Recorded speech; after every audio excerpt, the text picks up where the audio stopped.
Hey everybody, back again, and today we are testing out this beastly war pick that I've created.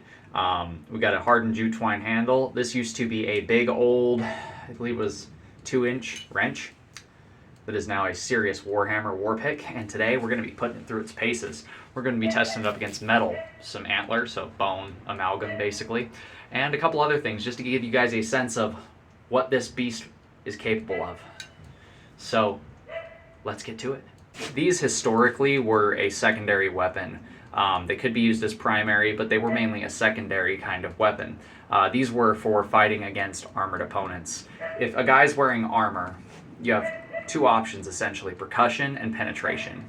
So you would have a nice hammer face to cause percussion through the armor to, let's just say, convince him not to be awake anymore if you hit him in the helmet with one of these, or could convince him not to live very much longer. And the spike is, well, penetration. Armor is not going to stop this thing, and that's one of the things I'm going to show today. This is a pretty crazy weapon from history, and I absolutely love these. I plan on making several of these in the future with different faces and different styles of pick, different styles of hammerhead, just to go along with these swords and the other weapons that I sell on my Etsy store. So make sure to stay tuned till the end so you guys get to see all the crazy tests. Without further ado, let's have some fun. First things first, we've got this nice thick 1.5-inch paver. And I just wanted to show you guys something.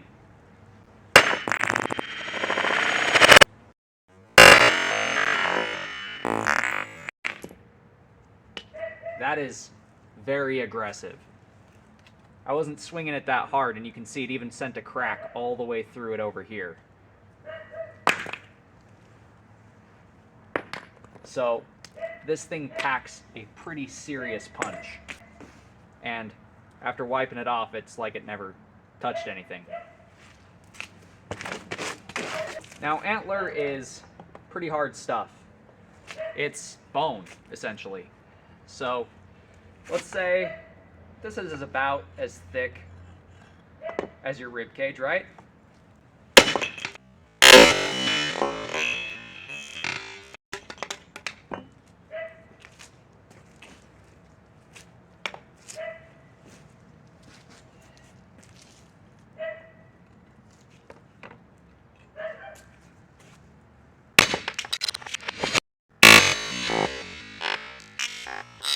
Unfortunately, a direct blow to an unarmored body would be absolutely devastating with something like this. It would just obliterate the bones in your body.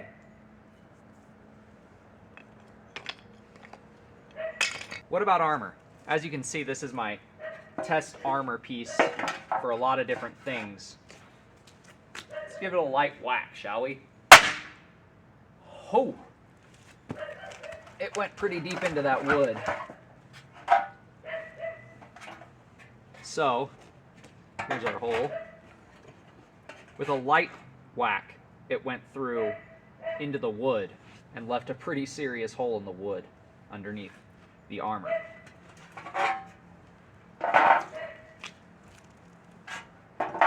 What about the hammer side? What would this do to the armor itself?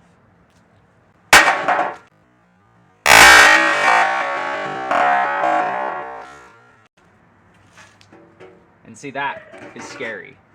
Not only did it dent the armor with that hammer face shape, you can actually see the face of the hammer's shape in the metal here, but it sheared it right open. It hit that metal so hard that it forced it to shear off. Now, I don't care how good your armor is, that you're still going to be having a bad day if you get hit by that hammerhead underneath that. So now, let's just take a look at what it does with leather. Right? Not everybody's got metal armor. A lot of guys are just wearing simple leather. Let's just do a light tap. Leather is not going to slow this down in the slightest. And it leaves a pretty interesting cut hole behind in that leather. Nice star-shaped hole. Because the corners on this are actually sharp. Let's see what our pick does to a bottle.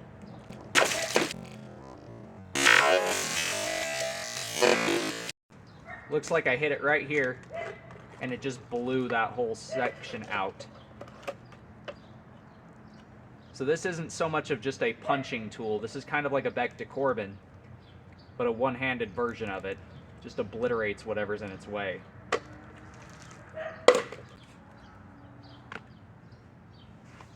So let's see. If I put some thump behind it, let's see what it does to this water bottle with a piece of leather stopping us, right?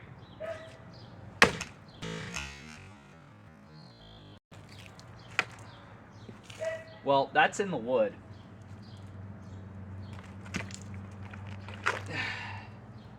Yeah, that leather didn't slow it down in the slightest.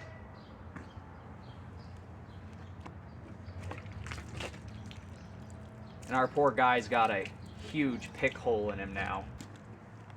Let's do our best, right? He's gonna have armor and some leather.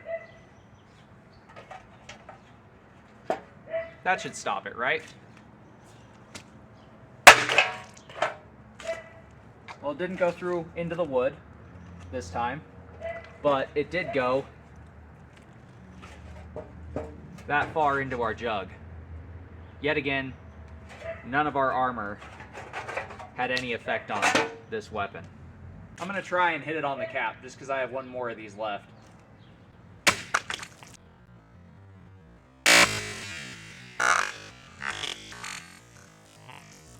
Oh man, that is pretty scary.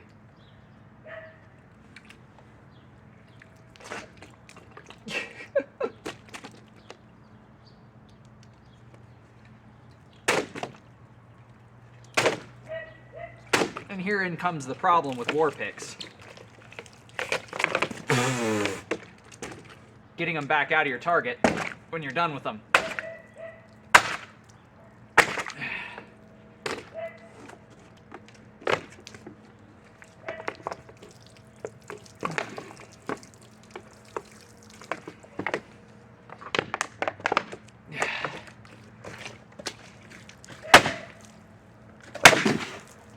There we go.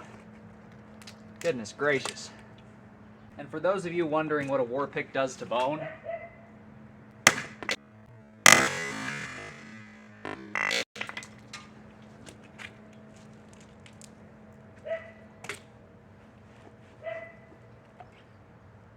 it does that. It just rips a chunk right off the bone as it digs in. Whew.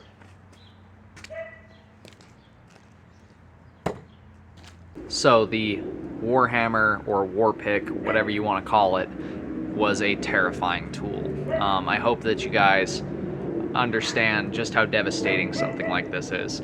You see, guys in armor were effectively immune to anything except for blunt force, unless you could sneak a point in somewhere, or you could get through the chainmail or the gapping in the armor. You were a walking tank, essentially. And the way you take out a human tank is you deliver enough kinetic energy to where the armoring doesn't matter anymore, to where even if the armor's there, it's going to dent the armor and break the bones, cause concussive damage underneath if you use the hammer side, and if you use the pick side, well, you've seen what that does. That just, it doesn't care what's in the way. It transfers the force of this entire head onto that teeny tiny little point. And since it's shaped like a Beck de Corbin, the reason it's got this curvature is when you're striking with it, it's going to kind of create its own hole and slide down inside of it. So there's minimal resistance as this goes through. Any way you slice it, getting hit by one of these on either side would be a career-ending injury. Imagine the force.